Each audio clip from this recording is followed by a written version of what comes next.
la première table ronde de cet après-midi va être consacrée à la question des multiples influences qui sont à l'œuvre et de quelle façon elles sont à l'œuvre dans les multiples activités créatrices de Christophe Honoré. Moi, c'est vrai que c'est vraiment mon parcours de cinéphile avant tout en fait qui m'a formé quand j'étais jeune.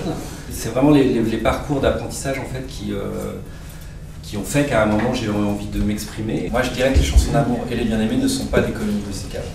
Vous avez raison, c'est exactement sur cette idée du dialogue qui passe au chant. Couplet, refrain, couplet, on a le même refrain, c'est-à-dire que l'acteur est en train de redire la même chose qu'il a redit il y a une minute. Ah oui, mais Alex ne veut pas que j'enlève, donc couplet, refrain. C'est-à-dire que soudain les acteurs disent 3 fois la même chose en fait à 30 secondes. Vous voyez ce que je veux dire? Donc c'est pas du tout la même chose, on n'est pas sur un dialogue qui avance et qui chante.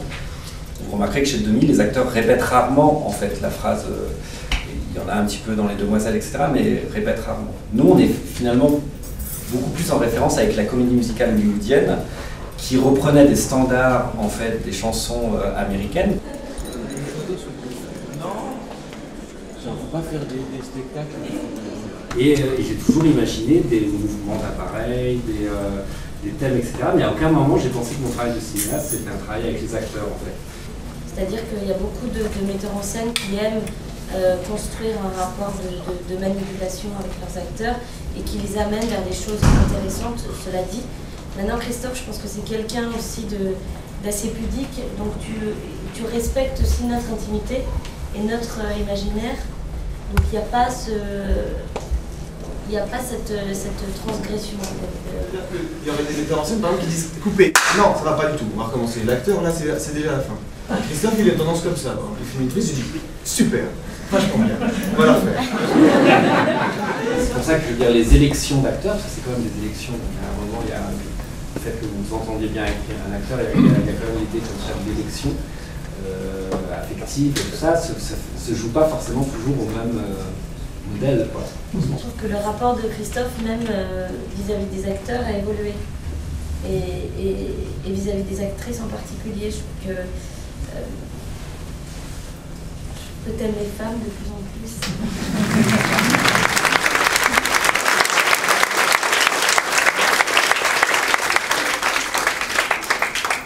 Tout film est une aventure risquée. J'étais dans une idée certainement encore un peu adolescente, de l'idée que je faisais des films pas forcément pour. Je faisais pas des films pour le public.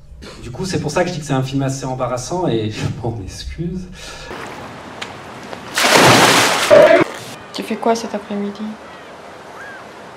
Tu vas à la plage? Ah, je suis ton cheval. Je suis ton cheval. Vas-y, c'est ça. Bonne... Le plaisir ne commence qu'à partir du moment où le verre est dans le fruit. De garder la vraie connaissance de Dieu. Dieu les a livrés à l'heure d'un jugement pour faire ce qui ne convient pas. Remplis qu'ils sont de toute espèce d'injustice, de perversité, de cupidité, de malice, pas d'envie, de penser homicide.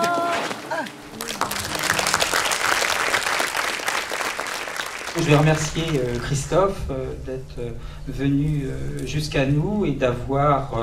c'est un petit peu un marathon, mais je pense qu'il l'a fait avec brio. Bah, merci beaucoup, et puis j'en profite parce que voilà, pour remercier Timothée, Jean, Jacques de votre accueil à tous. J'étais un peu pas étonné, si étonné en fait, en me disant là, mais ils vont s'apercevoir au bout d'1 heure que en fait fallait me consacrer une bonne matinée, ça aurait été déjà bien.